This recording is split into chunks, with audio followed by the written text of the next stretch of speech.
Hello, I'm Dr. William Schlosser of Washington State University School of the Environment. This is my classroom.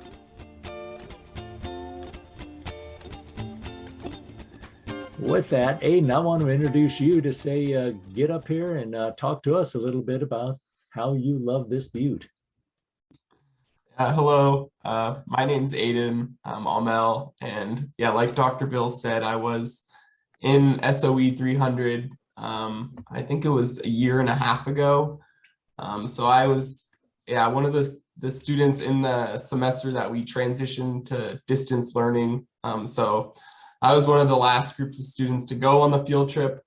And then kind of as COVID and the pandemic happened, I started talking to Dr. Bill about how we could potentially use 360 videos and virtual reality to kind of provide maybe some virtual field demonstrations or a virtual field trip. So I've kind of been working on this project for the past year and a half now so far, and now I'm currently a graduate student in the College of Education. So my grind is kind of integrating technology into education, and specifically environmental education. So yeah, I'll kind of just do a little demonstration of the website to get you all familiar with how to use the website and how it could potentially benefit you. I think you should be able to share, or do I have you blocked off? Yep, I can share. Oh, super duper. So this is just the homepage of the virtual ecology site. Here's kind of some photos that we've captured throughout the past year. This is this 360 camera you can see here is our new camera that we just got from a grant that we applied for. So we have a lot of new footage getting put up that is much better quality than what I have been capturing. So basically it's just the main components of this website is the 360 videos, which is labeled Kamiak Butte VR, the virtual field trip, which I'll show is kind of like an interactive tour of Kamiak Butte, which lets you kind of teleport around to different locations on Kamiak Butte to learn about different ecological factors that make up Kamiak Butte. And then the resource library, which kind of contains a lot of information on different subjects at Kamiak Butte. And then here are our partners. I actually work in the VR to Go lab in the College of Education with Dr. Dawn McMahon. So we're really focused on kind of how VR can help students with disabilities in a variety of different subjects of education. So that's where I currently work now. And then I also work on this project as well. So as you can see in the navigation tab, there's an about tab, which you can kind of learn about what the project is, how we kind of completed the project, and what we're still doing to contribute to the progress of the site. Media, which will include just like wildlife camera images and drone videos that is free to access for all of you.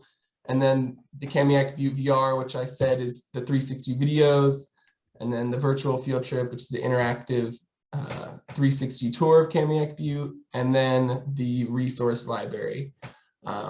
So I'll kind of just start off with the media tab because it's quick, but the media, you can basically see that there's different pages that you can click on. And here's like wildlife camera images. So these are wildlife camera images that we have captured. And then it's labeled with the time of year that we captured the photos. And then we have a collection of drone videos as well. So if you just click on one of these tabs, it will bring you to kind of a showcase of all the wildlife images that we've captured. And as of now, we have 8 wildlife cameras put up at Kamiak Butte, a couple on the north aspect, a couple on the south aspect. So this is actually a pretty incredible photo. We got pictures of the moose this last month, and it was just totally awesome capturing these photos because like we all saw, a moose ventured into Pullman just a couple weeks ago. So it's cool to kind of see where they may be coming from. And then there's iNaturalist linkage. Aiden, can I just step in for 1 second Oh, on of course. that moose idea? Is a reporter from the Daily Evergreen contacted me after the 100 people chased the moose out of the area up on campus there, a moose on Greek Row. And I give her a boatload of information. Of course, Dr. Bill never keeps his mouth shut and listens to people. But I told her all that. She wrote back and said, I'm going to make this into a nice article. It'll be out very soon. She hasn't told me when yet, but I know everybody's busy. Got it.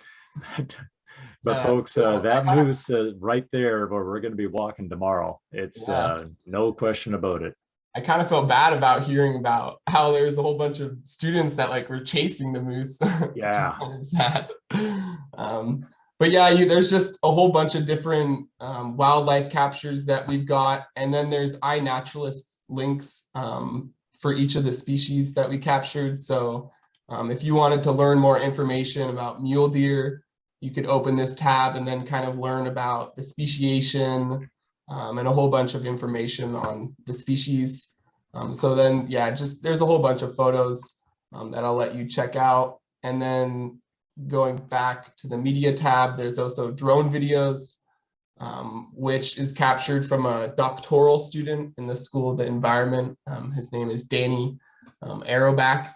Maybe some of you may know him because I think he is a TA in the School of the Environment, or a teacher's assistant.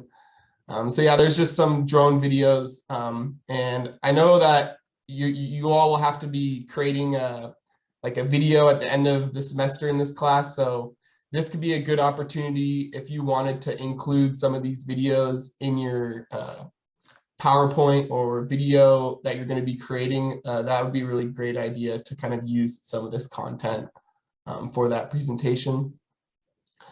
And then we'll go to the Kamiak Butte VR page. And this basically kind of just hosts the 360 videos that I've captured.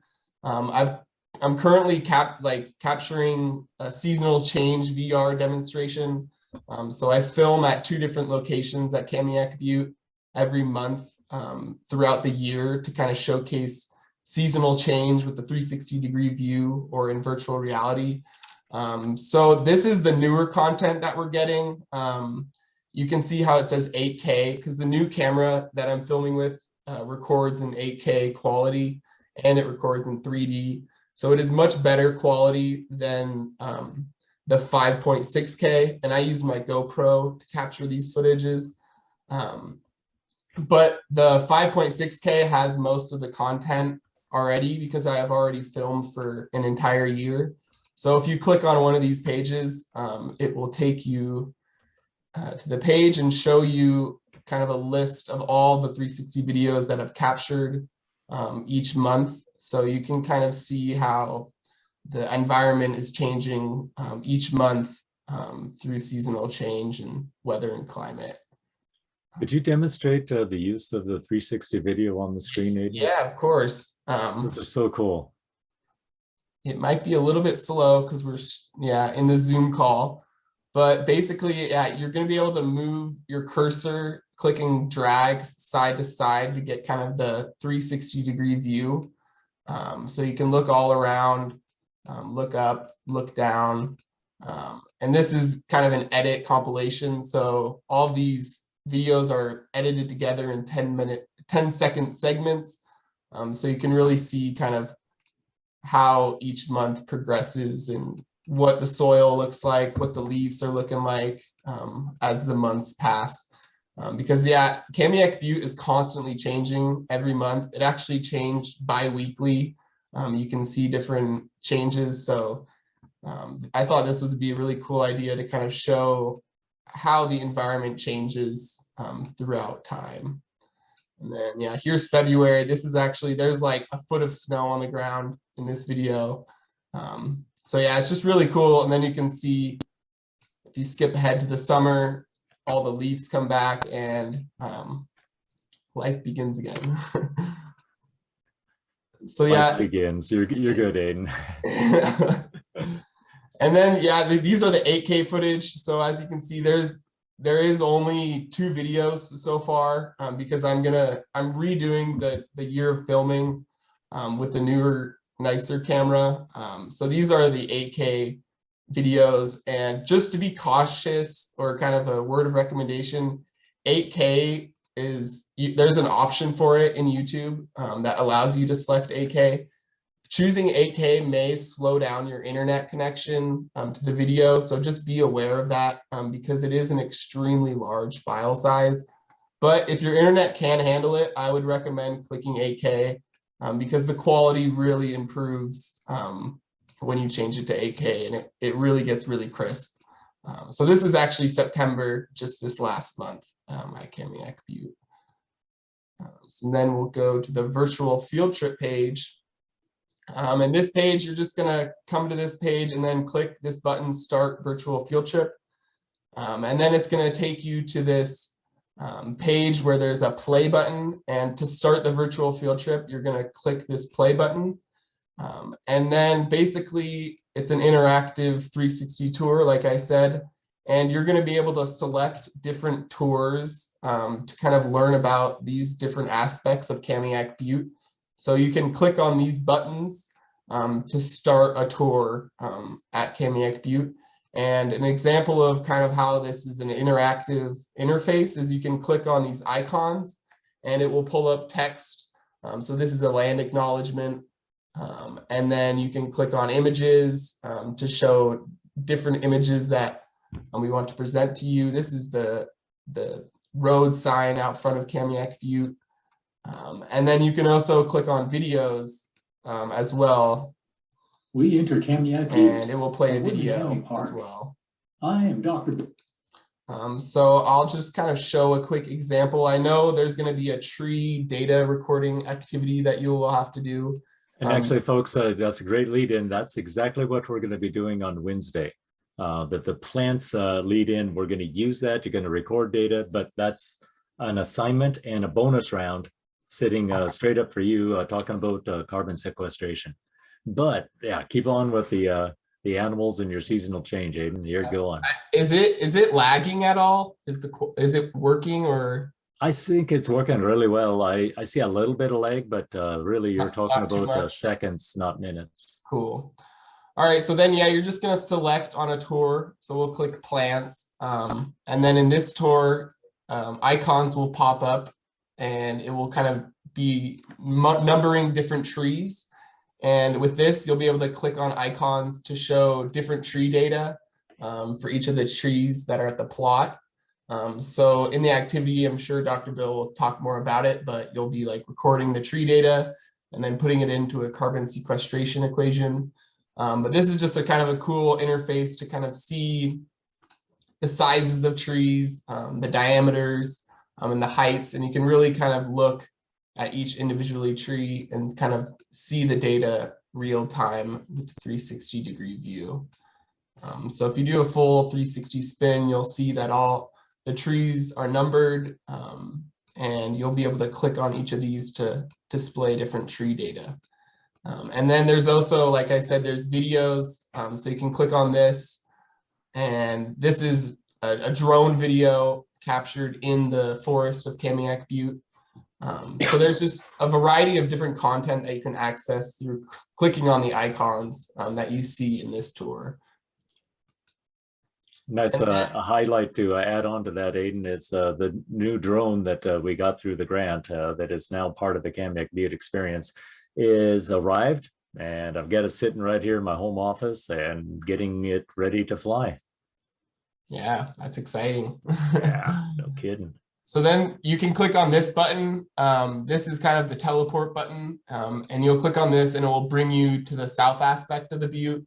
And then it will display the south aspect's tree data. So you can kind of see the different data on the north aspect and the south aspect. So again, there's labeled numbers on all the trees. And then there might be a little identification for certain plants as well. And then, like I said, there is another drone video that will give you kind of the aerial perspective of the plot that we're filming at. And then there's also this little location marker. This will kind of showcase some details about Kamiak Butte and the GPS. About that specific plot. Yeah, about the specific plot, the elevation, aspect, and slope degree. So then once you finish this plant tour, then you can click on this button to go back to the start menu. And then you can kind of click on a different tour to go learn about the specific subject that the tour is focused on. I'll kind of show this seasonal change one because this is kind of has the full year of seasonal change. So in this, you'll be able to look up and you'll see all these icons for each of the months. So you can click on one of these icons to teleport you to that season. So for example, right now we're in August. So let's skip to February because there's a bunch of snow. And then we switch to February. So you can really kind of play around with these buttons to see how Kamiak Butte changes each month. And then there's images at each of these month markers. So you can click on an image and then you can see like, oh, there's 8 inches of snow on the ground here. And then maybe you want to click on here. And then, oh, these are wildlife tracks. And there's just a bunch of different content that you can interact with as you go throughout different months in the season. And then you can click on this button to teleport to the south aspect. And it will bring you to the same month that you were just on. So this is February on the south aspect. And then again, you look up and you can see all these icons to skip through the different seasons. So we'll go to May. And it looks just completely different. Everything's growing green and really just thriving. So yeah, you can kind of, there's more images. So there might be some plant identifications and kind of see the different wildflowers that are blooming at different months of the year. So yeah, it's kind of a cool little interactive seasonal change tour demonstration.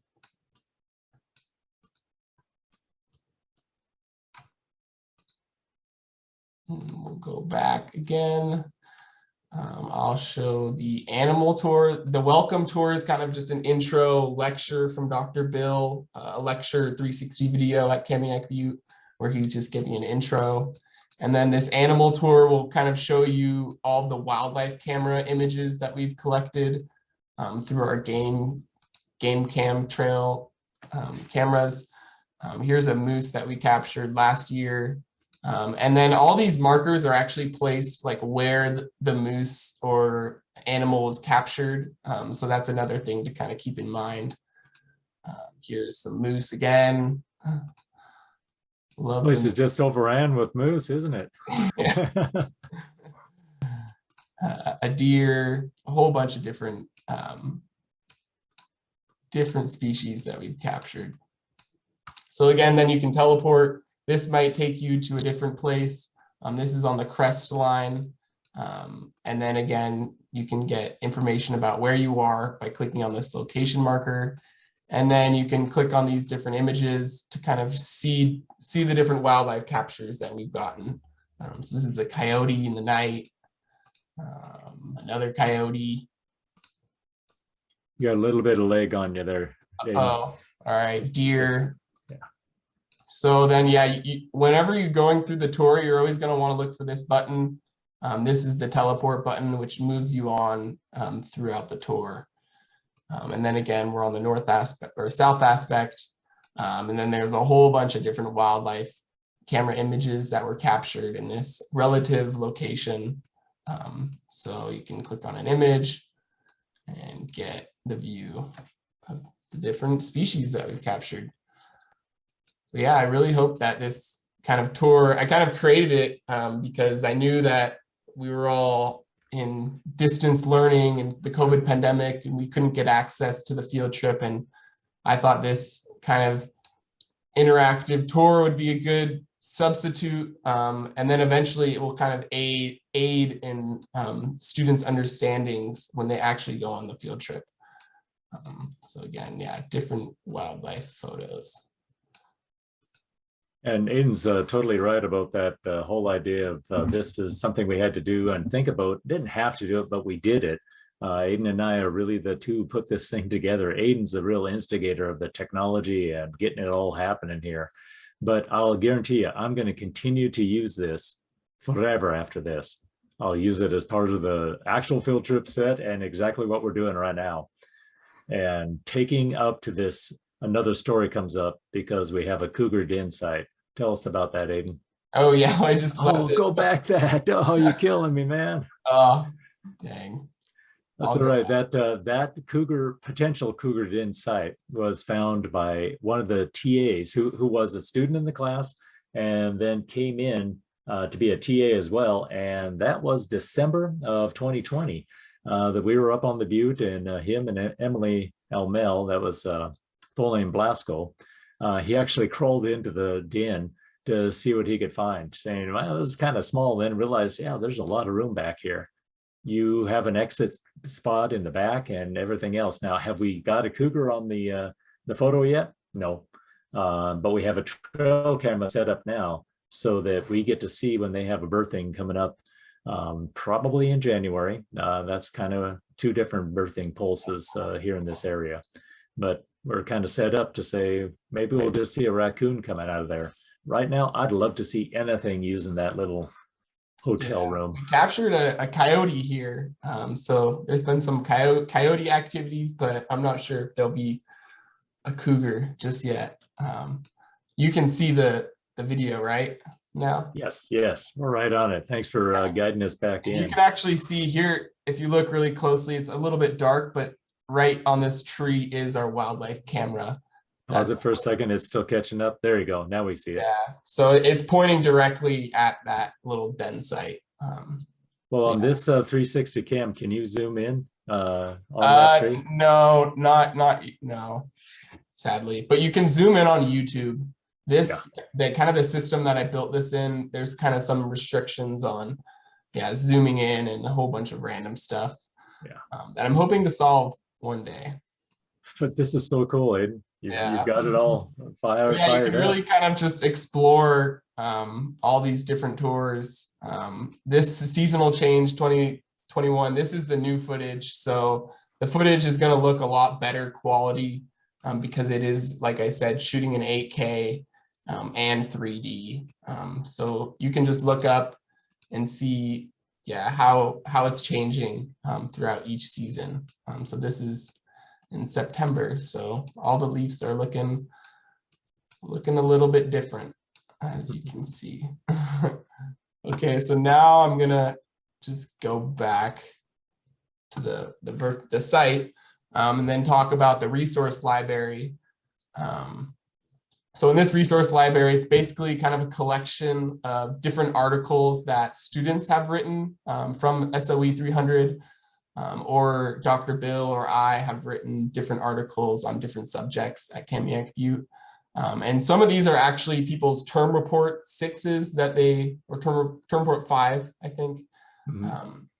It's the free choice. So kind of thinking about it, if you're really passionate about a certain subject or area of the ecology at Kamiak Butte, your term report could get highlighted on this webpage if you wanted. Which could be really cool to kind of get a publication on WSU's official website. So there's a whole bunch of different tours. This is I went to the newspaper museum in Palouse and kind of collected different newspaper articles. So if you click this tab, there'll be a whole bunch of different newspaper articles that you can read about kind of the anthropogenic influence of Kamiak Butte and kind of see how humans have used Kamiak Butte throughout time. So there's 1950s, 1940s, and then back to the 1800s. So you can kind of read these articles if you want to learn more maybe about the ski park at Kamiak Butte. And I've digitized all these articles, so it's pretty accessible to actually read the article. And then, this is actually a photo from the newspaper in the 50s. And this outline right here, as you can see, they actually clear cut the whole, like this section of the forest of Kamiak Butte for the ski run. And then they replanted trees, really small, thin trees once the ski run ended. Because yeah, I don't know if you all know about the ski run, but there was a ski run that opened in the 1950s at Kamiak Butte. And it actually was only open for 1 year because they built the ski run. And then the year after, we had like a really bad winter and no snow. So we actually got no use out of the ski run. But again, yeah, these are all just different articles. This is a moose article written by Dr. Bill.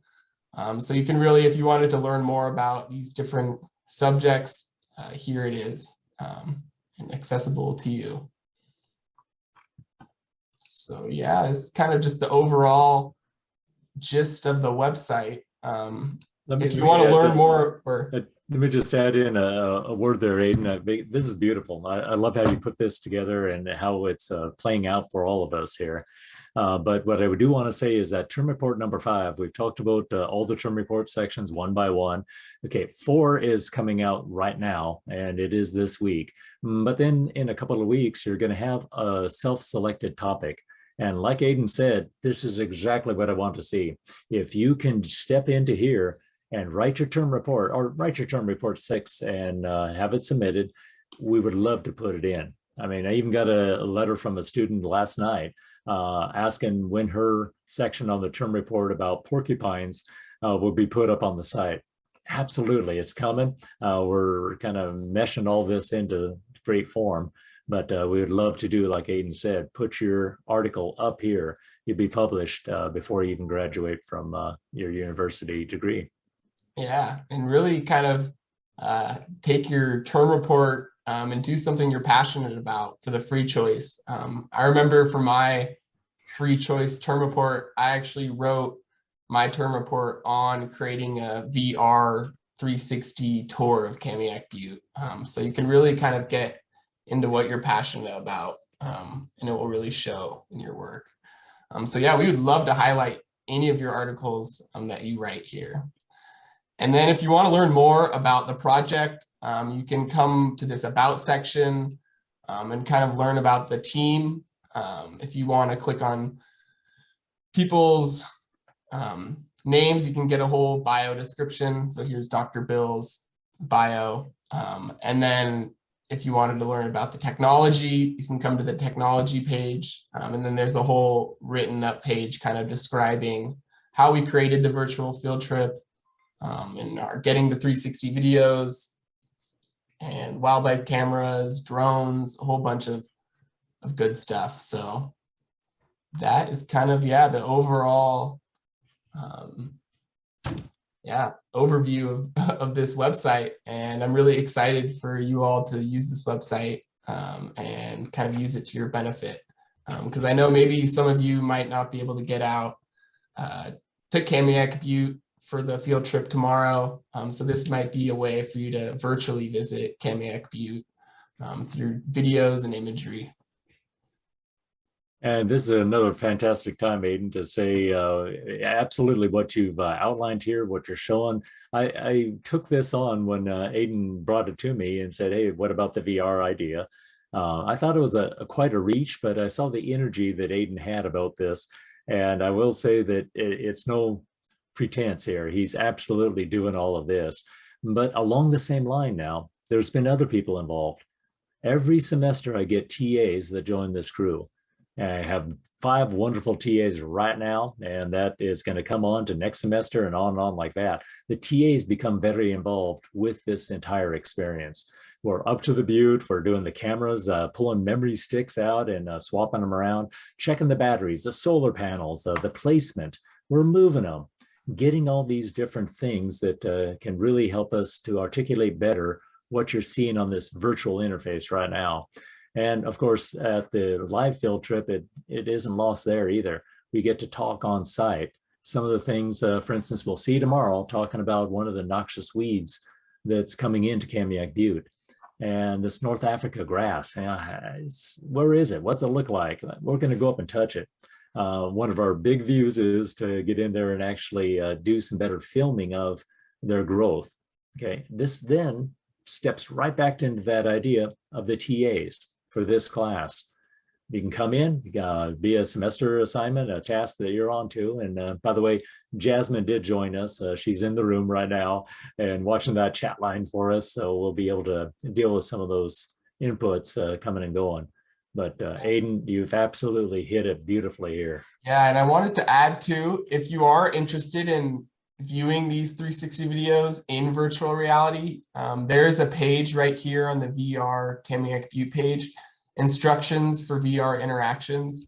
And if you open up this page, it will kind of give you a little instructional step-by-step of how you could view these 360 videos on a VR headset.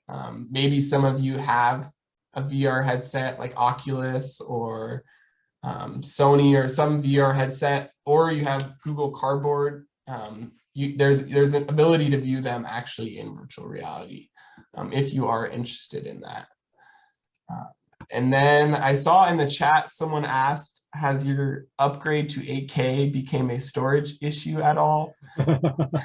And it has become a major issue in my life because before, yeah, I was shooting in 5.6K, and those it was shot on a GoPro. So that was, the file sizes weren't too big, but now as I shoot in 8K, yeah, this camera is like a professional grade camera. So the file sizes are just massive, and it's really complex. It actually, when I save a video, it saves 7 files for one video. And then, yeah, the files will be like 100 gigabytes for one video. And then I have to kind of import them in to this software, and then it kind of creates like a compressed version of the video, but a 5-minute long video will still be like 20 to 30 gigabytes in size. So that's why I kind of gave that warning when you're viewing these videos on YouTube. They are massive videos. So if you are choosing to view the video in 8K, your internet may slow down a bit because, yeah, they are extremely large videos. And yeah, I actually bought like an 8 terabyte hard drive just for all my content because it's just too much data. And I keep leaning on Aiden to say, don't rely on the hard drive alone. You got to have a RAID system there to get a double backup of your potential failure site, because it's not if it's going to happen, it's when it's going to happen. Yeah. Okay, that's Dr. Bill's worry magnet right there. So cool. But Aiden, you're nailing this. Yeah. So if you all have any questions, I'd love to answer some if you have any. Okay, if not. If not, well, what I'll say, folks, is we're going to step back into here on Wednesday and literally look at that plant's screen where we're going to be recording the data. Okay, the data that are on those numbered trees. Okay, we're going to put them into an Excel file, back to Excel, right? And do some calculations, which are going to tell us how many trees of each species per acre on each microsite of the butte. Okay, that's the north aspect and the south aspect where we have those trees recorded. You're going to use those data when you write your term report number 4. This is how you start to describe, what is the whole setup of the plants, whether it's the trees, and we're going to give a lot of attention to trees, but also to the brush, to the grasses, the different intermix that we've talked about with that favorite acronym of PAR, the photosynthetically active radiation, is beaten down on that south aspect, but not on the north. That is your differentiation factor right there for the different microsites. And that's what you're going to write about in term report number 4. So it's opening up. You've got like 2, maybe 3 weeks, 3 weeks before that term report number 4 is due. And that's where I keep warning you folks, because some of you have not done your term reports 1, 2, and 3, or maybe did 1 and 2 and you had to kind of delay last night to get in number 3. Hey, I got it. Just don't let yourself be too overloaded on these things. Get down to it. Put it together, remember to cite your sources, and put it out into that beautiful style sheet presentation. And that is going to be your term report. But now, as you do what Aiden just talked about, getting into the site, going through these teleports from one side to the other to that wildlife imagery, look at all those different scenes. Think about your term report number 5. Okay, that is your self-selection topic. You pick out something on the butte that you really get a charge out of. Hey, you may really want to write about those mule deer or those white-tailed deer. How about the long-tailed weasel? Okay, what are you talking about there? I didn't see anything like that. It's on the side. We got on night vision of one of our cameras a long-tailed weasel. And I'll be totally honest, I never seen one on a shot before. It didn't even show up on a photograph on the camera. It showed up on the video. So we've got a still image of it that we put up for you to see. That is this very unique species that lives at the butte. Okay, that is your whole tie. Now I'm spinning around on wildlife, but it's not just about that. You could be writing about that North Africa grass, any of the plants. How about the Saskatoon surfaceberry? That's a very big topic that we have at the butte that has a very different look to it today than it did 100 years ago. So Aiden's got a bunch of this black and white photography from the newspaper that goes into Kamiak Butte. I mean, this is great information for you to be able to use and really key on. The other warning is don't totally bury yourself in it. Pick a topic you like. That's going to be the topic that you write about, that you're going to make into your term report number 6 or number 5. Okay, it's all rolled into one big package that really isn't coming that far from now. So that's the end of the semester that I'm warning about. But here we are beginning October and a great stance onto this wonderful virtual reality experience. Now, Aiden, I'm going to put you on the spot for a minute because you were a student here, you were a TA here, you've been totally involved with this for years now. I want you to throw out a recommendation for this whole idea of the term report sections and what you did to make a success through the entire thing. Yeah, I would. Yeah, well, I know you already have, this will be your 4th term report, or that's what you're at now? Yes. 3rd, 4th?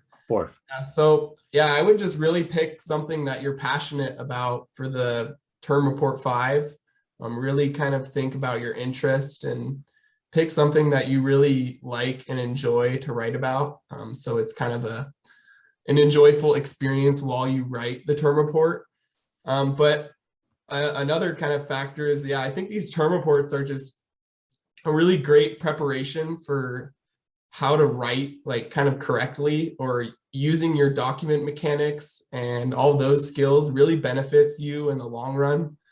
Yeah, I'm a graduate student now, so I'm doing reading a lot of research and writing a lot of huge, massive reports. So these document mechanics are really helping me out with kind of the structure and organization of all my documents. And actually, yeah, I know a lot of people who have taken SOE 300 in the past, and everyone has the same thoughts that the document mechanics really saves them later on in life. Whether it's kind of organizing a document or creating just a more professional document, it can really help you out in various stages of your life. I know it might seem at the start that it's kind of difficult to learn, or like, why are we learning this? But I think it is, yeah, one of the most beneficial skills that I learned in my whole undergrad experience. And I was kind of surprised that no one taught me how to use document mechanics until Dr. Bill did, because it's such a essential and powerful tool in Microsoft Word. And it's not even a humanities course. Yeah, that's the crazy thing. I got my undergrad in digital technology and culture, and that's kind of a humanities design degree, and they never mentioned anything about document mechanics.